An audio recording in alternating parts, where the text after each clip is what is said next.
Welcome to the Learning Can't Wait podcast, a Full Mind production. At Full Mind, our vision is to ensure every child has access to an exceptional education. Each episode, we will be joined by pathfinders within and around the education space who are bringing about transformational change on behalf of deserving students. I am your host, Hayley Spira-Bauer.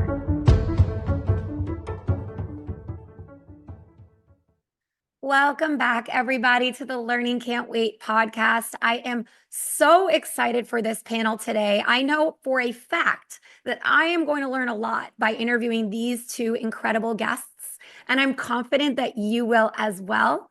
Without further ado, let me please introduce to you Andrew Abramson. We have an 8th grader from New Jersey who is an esports enthusiast. Welcome, Andrew.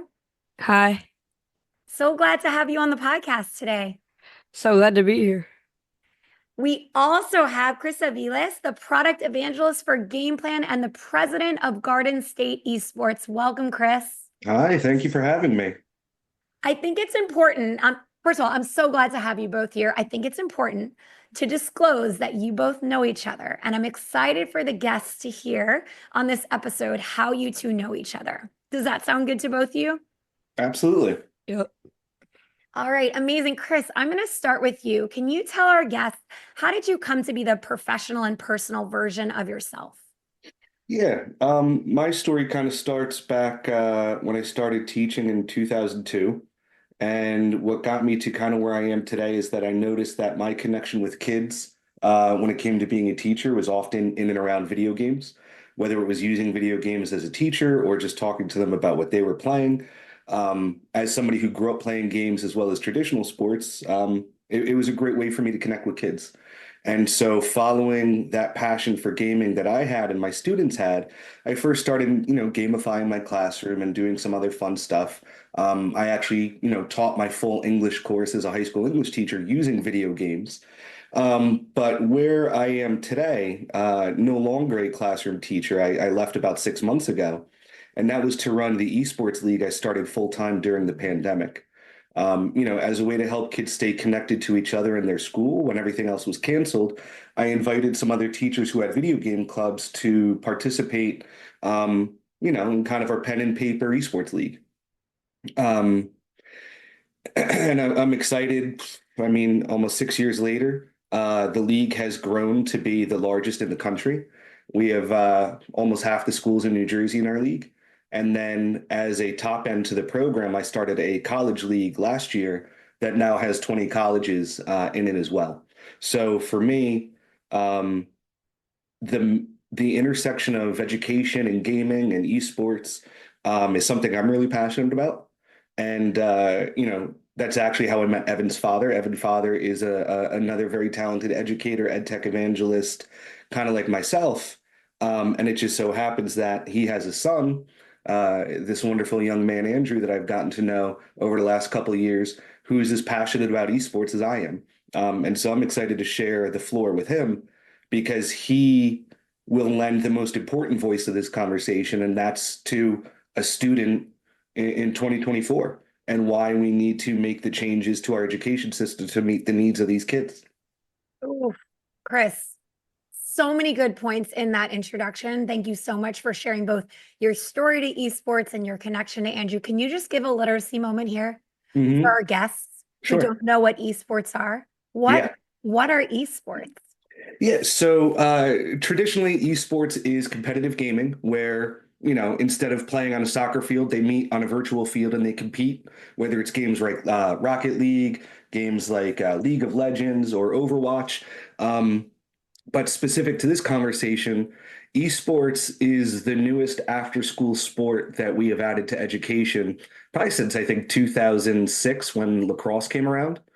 And what it looks like is just like kids going after school to football practice or wrestling practice, like I did, there's some students who are now also going to esports practice. And they work as a team, they develop teamwork, leadership, communication skills. They're part of something, sense of belonging, connection. And they compete against other schools through Garden State Esports in New Jersey for a state championship.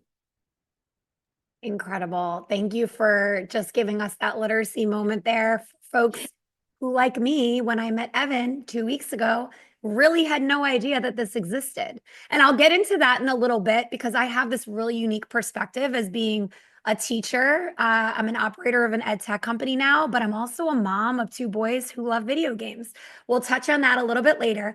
But before we do, I'm so excited, as you said, Chris, to give a platform to Andrew because Andrew represents student voice, which is hard to get on this podcast. Andrew, welcome again. Can you tell everybody, how did you get started in esports and why do you pursue it competitively? Why do you compete in esports?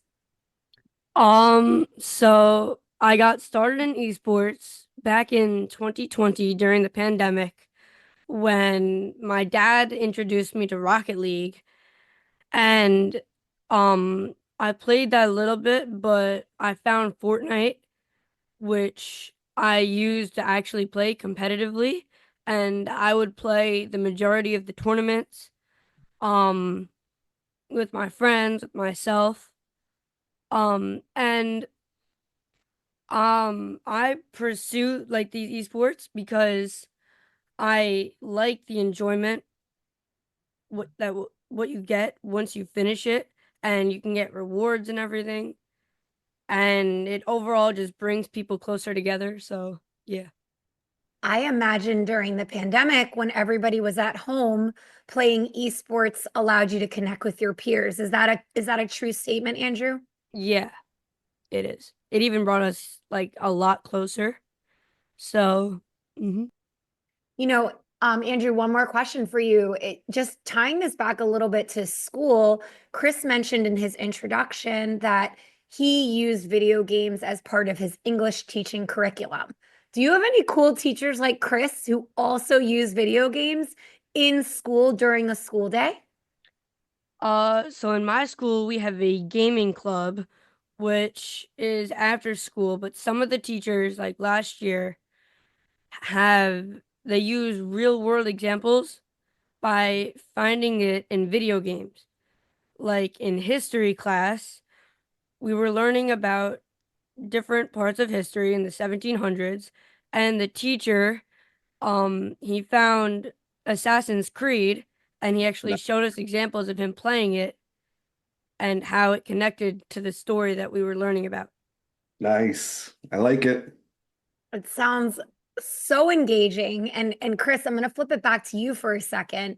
Sure. At the end of the day, a motivated student is a student who I believe can learn because they're engaged, right? Excuse me, an engaged student is a kid who's motivated. I kind of flipped that there. Sure. Talk about what your classroom looked and felt like and sounded like when you started introducing video games into the curriculum. Yeah, I mean, and so this is maybe the biggest misunderstanding is my classroom looked very much like it did before I brought in video games. Good pedagogy is good pedagogy, right? Good teaching practice is good teaching practice. There were still do nows, there were still assessments, there were still exit tickets, there was still all the things that you would expect to see in a classroom. However, the medium, right, the vehicle for engagement was the game. And so I'll give you maybe the most clear, concrete example that I could give, is imagine in your English class, you learn about how to write dialogue, you learn about setting, you learn about motif, right? All of that stuff can be done through books, which is fantastic. And a lot of times we did it, right? Nothing was ever only video games all the time, always.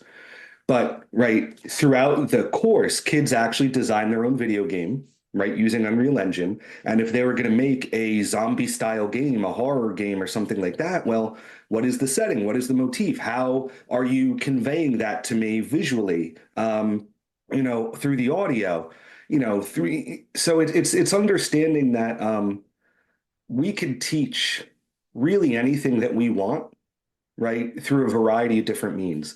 I mean, it's not uncommon in math class to see teachers referencing, NBA, averages and points.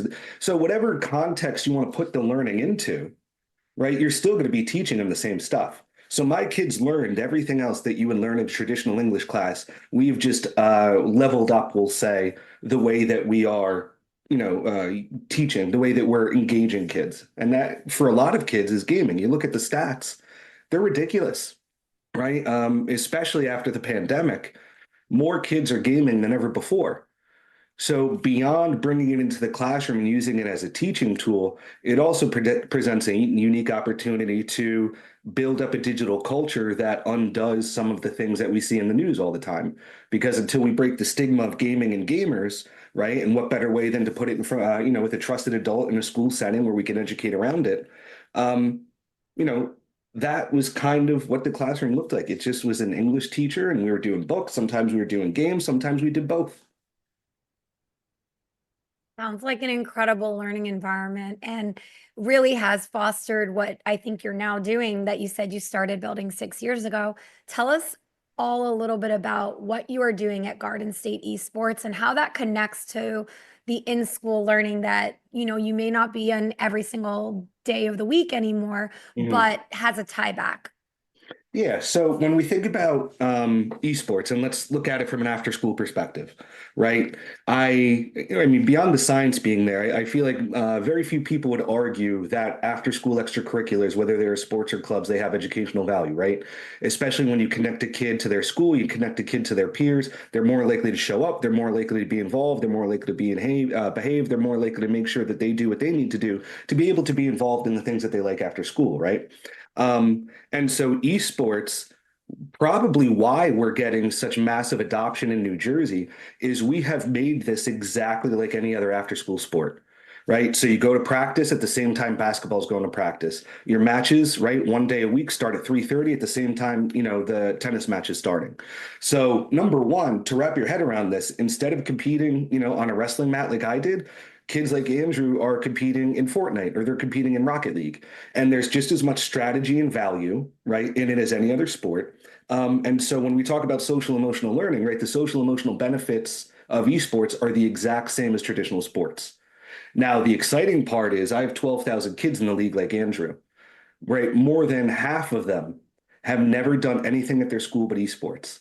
So we're also re-engaging a kid that has really traditionally been left behind by school programming on top of where, the superintendents are falling in love with our program. These kids are coming to school now, right? We know athletes. Chris, I literally was just going to Right. say, I want to see sorry to interrupt you, but like, I have done so many episodes on absenteeism. I literally interviewed former US Education Secretary Arnie Duncan, Yep. spoke about absenteeism. Right. I want to see those stats. That is Yes. so exciting. You're in luck that we have probably 4 or 5 studies coming out with Oh, districts in New Jersey who have basically worked with us to show what a kid's attendance was like before esports, what it was like during esports. But then to your second part is how we're bringing learning during the day. Garden State Esports is a nonprofit. Everybody involved is still a full-time teacher, and we had no shortage of curriculum, whether it was classes that I had taught that used games or we have teachers that used gaming math and all kinds of cool stuff. So we offered that for a long time, free PDFs and stuff like that. But we were looking for a partner to really help us take the curriculum to the next level. And that's how I ran into Game Plan, right? Game Plan is this unbelievable LMS. So think like Google Classroom on steroids. However, they also had curriculum in and around gaming and esports and video game design. And so when I reached out to them about potentially partnering and helping us platform our curriculum to get it to other teachers in New Jersey, it was just a perfect match. It was like talking to, soulmates. And so, Garden State Esports had become so big that I was likely going to have to leave teaching at some point.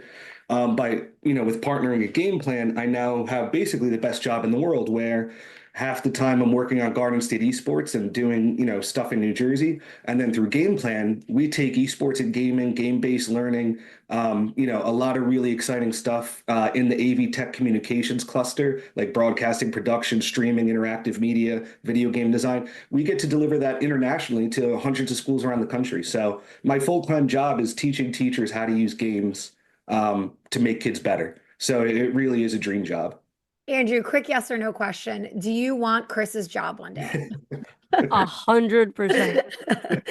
I can only imagine. It sounds like a dream for a person like you who's so involved in esports as a youth to dream about what your path could be. But I want to go back to something, Andrew, that Chris just talked about, which is how the way that they've structured esports in New Jersey is to mirror other sports that kids are playing, like football and soccer. Can you tell us what's a typical day like for Andrew Abramson, a day that involves esports? I'm sure that's almost every day at this point, but what does it look like? When are you playing? What is your routine and training schedule look like? So the game that I play with esports usually is Fortnite on competitive.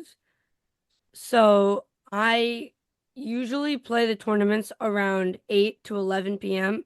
because that's when most of them are.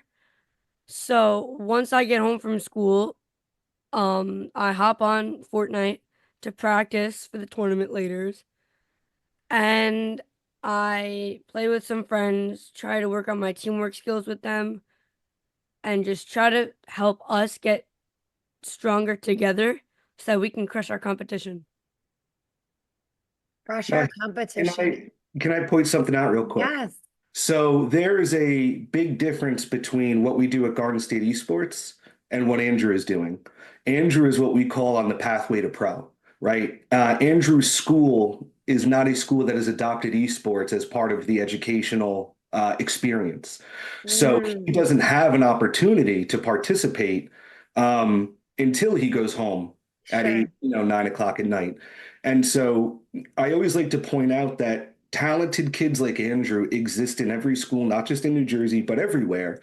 And schools that refuse to accept that this is a thing that they need to be invested in are putting talented kids like Andrew in a really tough position, right? Because again, I told you I started a college league.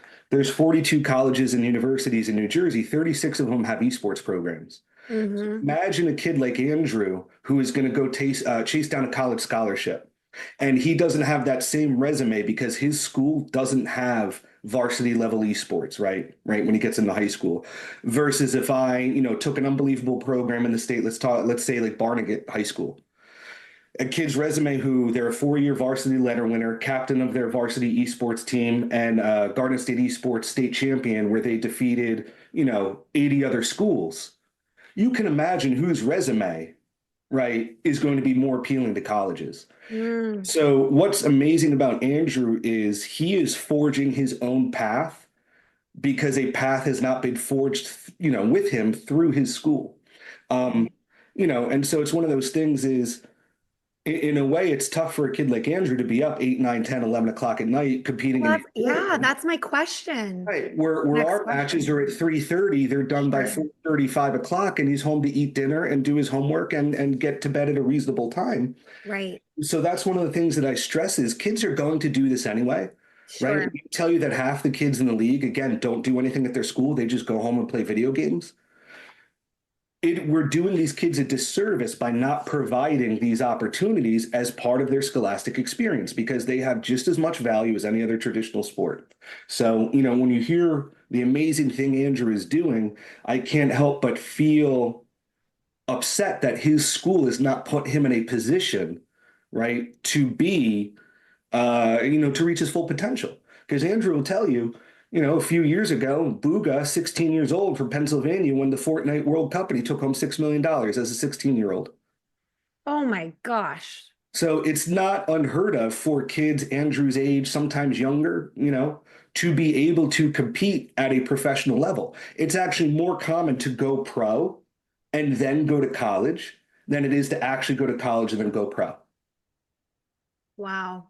Yeah, Andrew, I had that exact question that Chris just raised, which was, so if you're playing from 8 to 11, you come home, you eat dinner, you said you practice.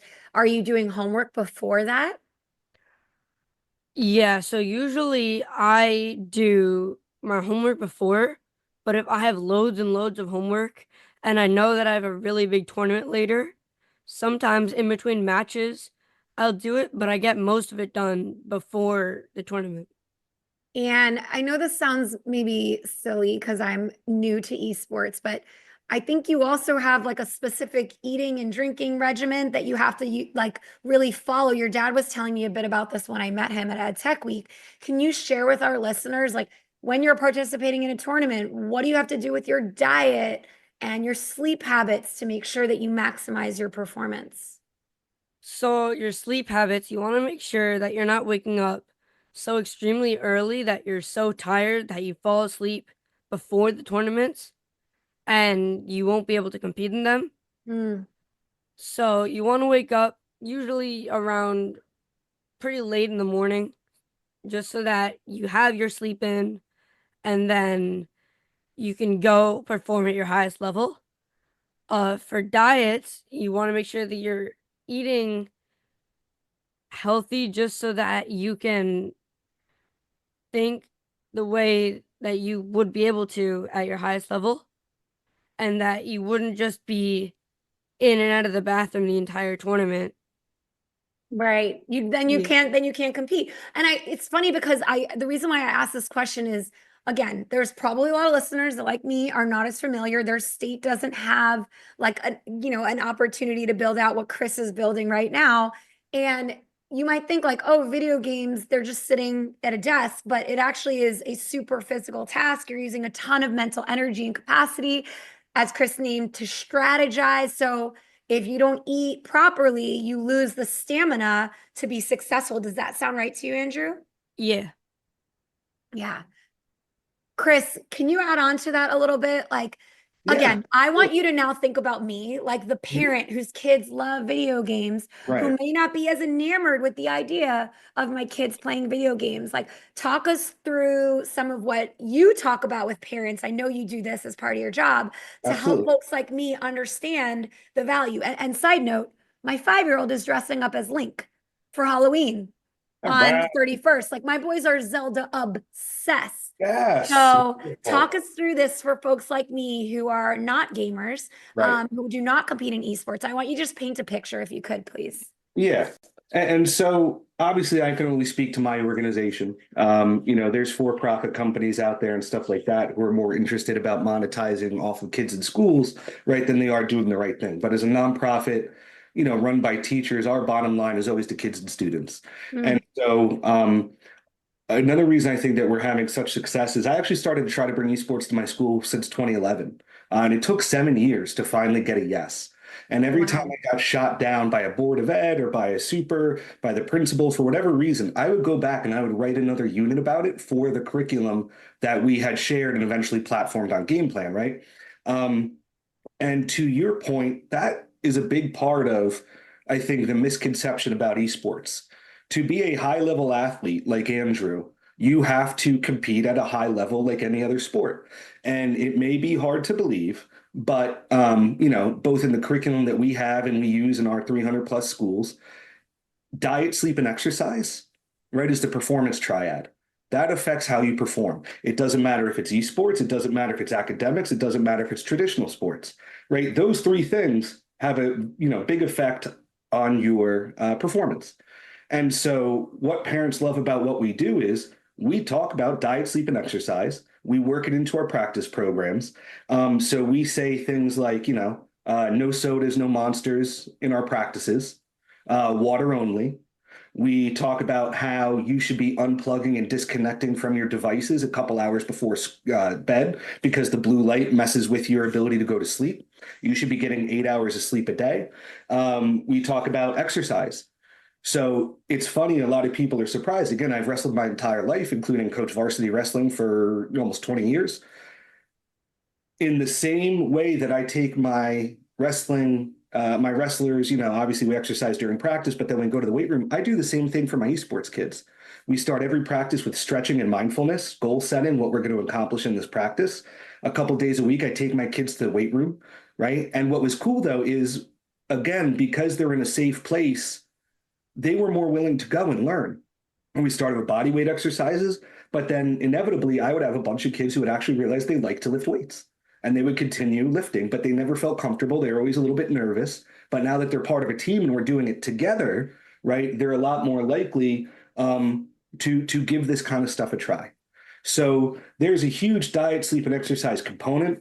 There's a social component, right?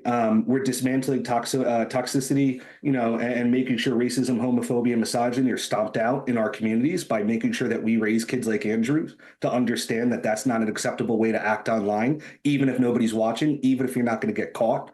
Really, Hayley, I think maybe the stat that'll blow your mind about the value of this, right? When you think about diet, sleep, and exercise and the social aspect and really trying to make kids the best that they can be. The statistic that our parents have fallen in love with is 82% of our kids no longer game with strangers online. They only game with kids on their esports team or kids they've met through our community, right? And so when you talk about that sense of belonging, how it improves academics, it improves attendance, the fact that we are teaching our teachers to talk about diet, sleep, and exercise. We're talking to our teachers about how to keep kids safe online, how to navigate issues like Discord and stuff like that. Even talk about performance enhancing drugs in esports, like Adderall. Mm. These are all things that we address. We don't shy away from any of it because these kids know more about this culture and this world than parents. So we need to be that support for them to understand, you know, something as simple as the relationships that Andrew builds online, because I'm sure Andrew has friends that he's met through Fortnite that he's never met in real life. They're as real and meaningful as a relationship as any IRL friend that he has. And Right. parents have a hard time wrapping their head around that. It's funny, like Andrew's talking about, is he started this when he's 5, right? My kid still kicks and screams at 5, but if he's an 8th grader and he says, oh, this is affecting me negatively, I should probably stop doing this as an 8th grader, where 8th grade is all about impulse control. Yeah. Your dad won, Andrew. Totally.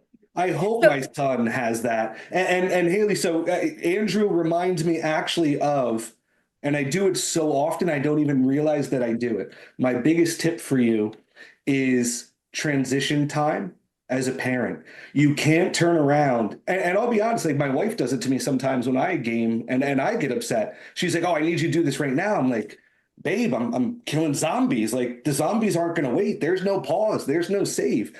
So with my 5-year-old, I do a ton of transition. Hey, we're going to play the game in 20 minutes.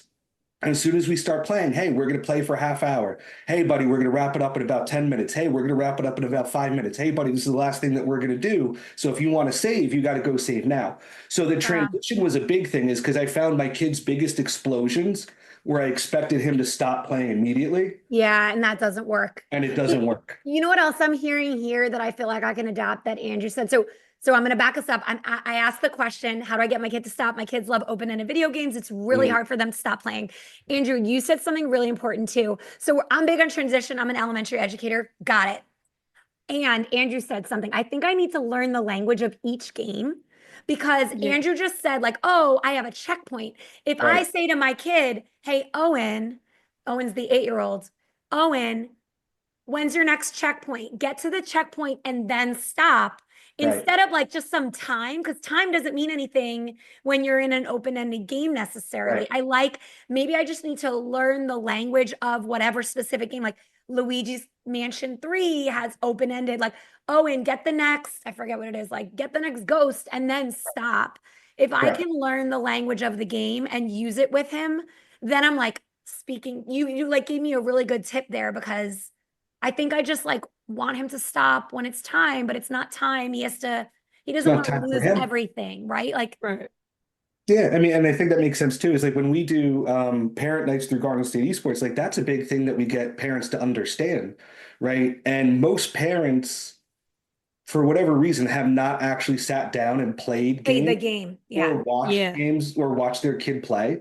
Yeah. And, so one of the questions I get all the time at a parent night is, why will my kid endure, verbal abuse instead of just leaving the game?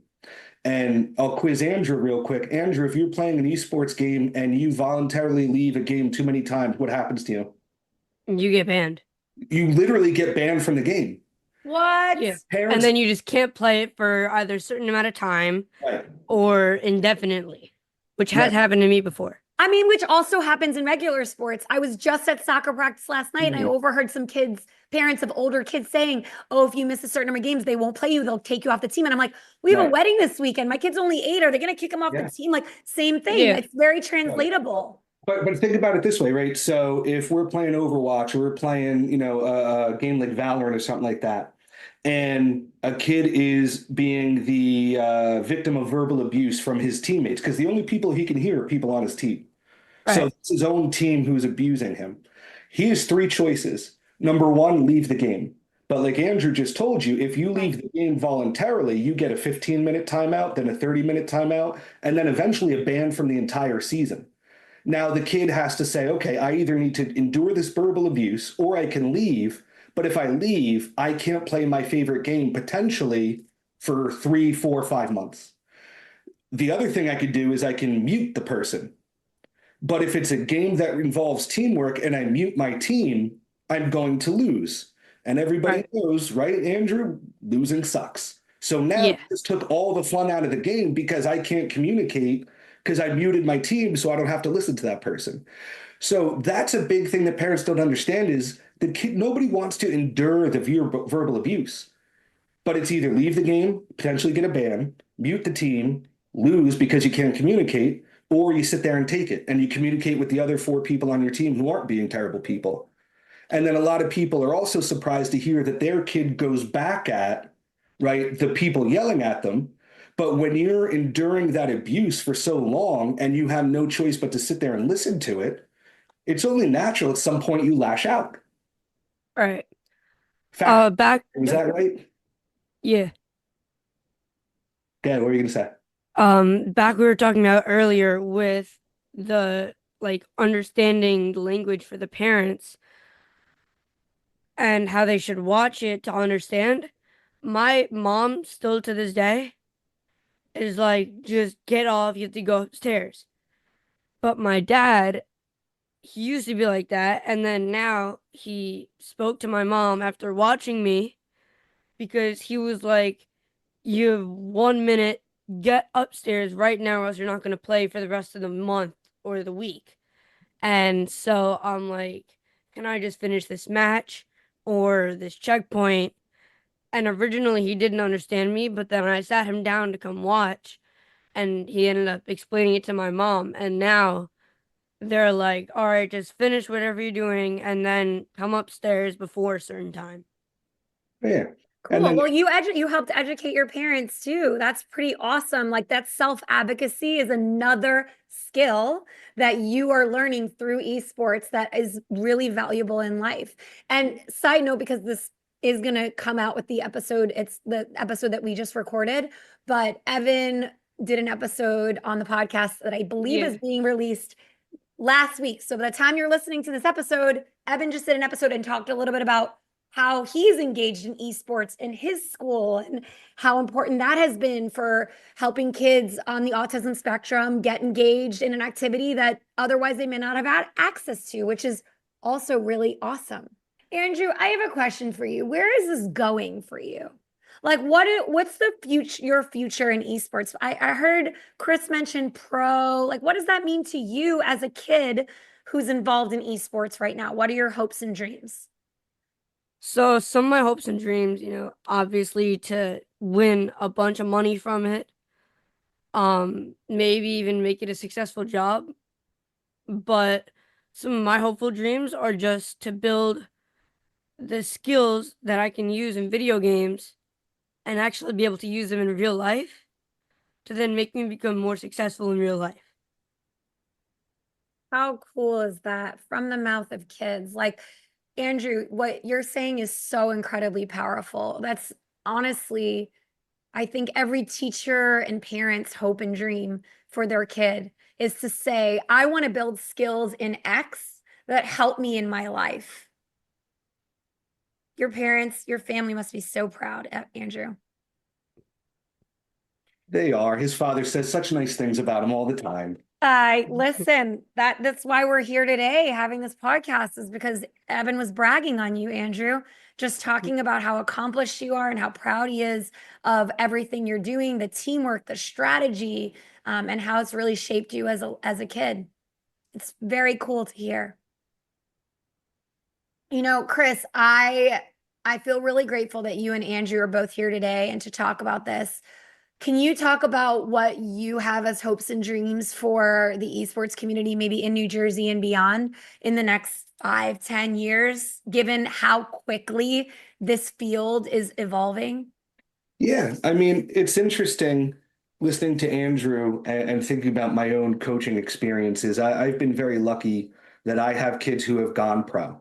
I have a kid on the Cowboys. I had a kid who played for the Red Sox. And, um, every step along the way, parents never told me, do not prepare my kid to play at that level. Do not work with them. Do not dream with them to compete at that level. But every single parent said, just please make sure he has a backup plan, right? And so when I hear Andrew talking about transferable skills, teamwork, leadership, right? If you go and look at the leaders of Fortune 500 companies, right? A lot of them are former high-level athletes because they know what it takes to compete. They know what it takes to have team. They know what it takes to be a leader. And that's no different than what you're going to find in esports. A kid like Andrew, who in eighth grade is leading a team against, if he's playing trios, 97 other kids and competing in Fortnite and communicating in real time, he has to pick himself up after losses and he celebrates his wins like every other sport. And so he's a kid who is going to be able to take those skills and he's going to be able to apply them to anything that he does, no matter where he goes. And so my dream isn't necessarily about esports. My dream is for kids like Andrew to be able to find a home in things that they're passionate about. And if he has the opportunity to go pro, fantastic. Let's make sure every avenue is open to him, right? Just like it is for every other athlete. And if he doesn't make pro, let's make sure he ends up in a great college, hopefully in New Jersey, because we don't want to lose any talent. And if after college, pro is not the next step or sometimes before, um, he finds himself in a job with a career that he's happy and he goes on to live a happy life, right? So the dream we have for our kids is not really different than any other kid. Really, it's about getting people to be open-minded, right? When I say we have almost half the schools in Jersey, well, that means half the schools either haven't heard of us or don't see value in this. And to me, that's a problem, right? My league, Garden State Esports, we have Fortnite.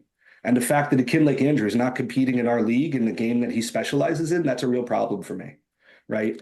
So it's really helping people. And you probably hear it all the time, Hayley. And what people are really saying when they're like, oh, I don't get East, what they're saying is, I can't imagine learning in a classroom that I did not grow up in. Right. Oh, yeah. And that's what we have to change. It's Yeah, been that's what, like that's the the ed 18 reform movement in a nutshell. right.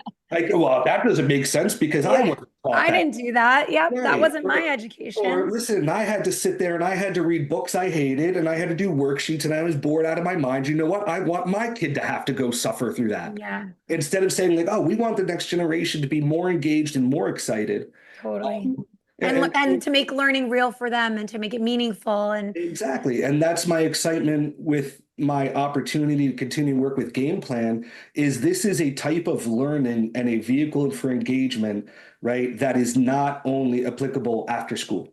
sure. This works during the day. This works, we're doing stuff with YMCA's, Boys and Girls Clubs. We're actually doing stuff with juvenile detention facilities because they want to get these kids to re-engage and build a team and give Sure. them something positive in their life. So that way, when they leave the system, they have something else to do besides getting Right. treated. And so, Right. that's really the dream is let's understand like it's 2024.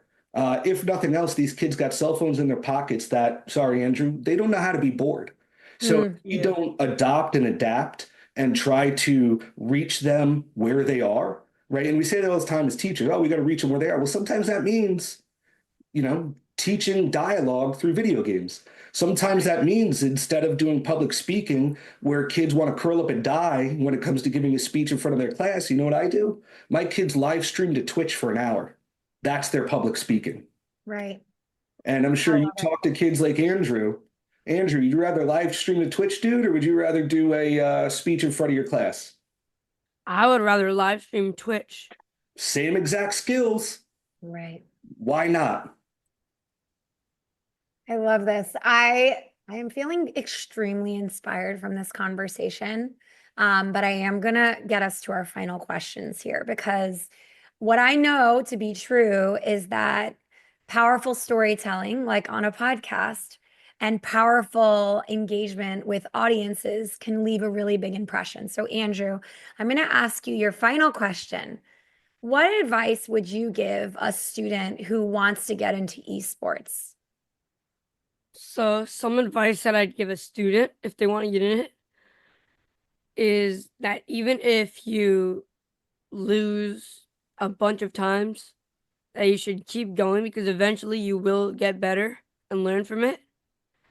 I actually have gone through that where I have stopped playing games, but then re-gone back to them just because I'm not satisfied with just losing and giving up. A lesson on resilience, Andrew. I love it. That is a super powerful statement. And as you said earlier, you learned it in esports, but it's applicable to literally every part of life. And I'm grateful that that's the message you're sharing. Thank you for that candor, Andrew. You're welcome. Chris, a similar question for you, but really aimed towards, I'll actually pivot it to schools.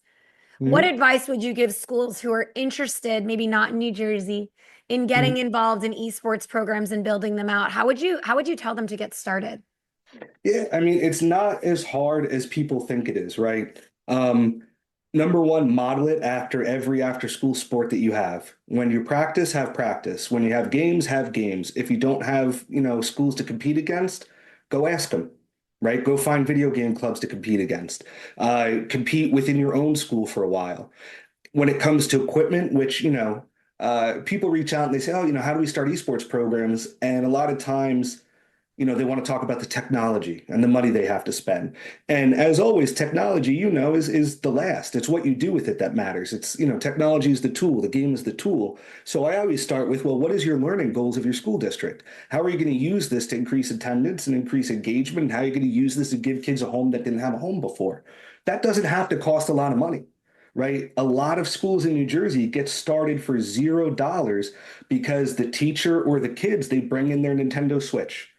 So one Nintendo Switch, you got kids playing Smash, and guess what? Now you got an esports team. And from there, right, it's not a video game club. The competition is what builds a lot of these soft skills. So creating competition, seeking out competition, talking, connecting with other schools in your area who might want to engage with something like this. We started again during the pandemic, went from 2 to 4. It went at the end of year 1, we had 32. At the end of year 2, we had 125. At the end of year 3, we had something like 190. And now we're almost at 400 schools. And it's all word of mouth. I never have spent a single dollar on marketing in my life. And so, teachers have done so much with so little for so long that we could basically do anything with nothing. So you don't need, right, any companies to do this for you. You can do this all of yourself or rely on the folks out there, right? Everything that we do at Garden State Esports is online for free, right? Game Plan has it all set up so that you can bring this to your classroom in a way that fits within school budgets and is fundable through Title I, Title II, Title IV. Because the impact that you're going to be making with it spans so many different segments. So a lot of times it's really just figuring out what are the learning goals for your school? What does year 0 look like? And then you just scale and you fly the plane, you build the plane while it flies.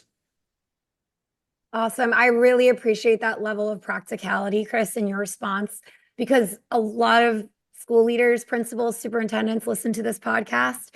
And if they are feeling excited about everything they've heard here, just as I am, you've given them like the first step to get in the door on investing in a program like this, investing, whether it be time or other types of resources. Right. So thank you. Yeah, happy to.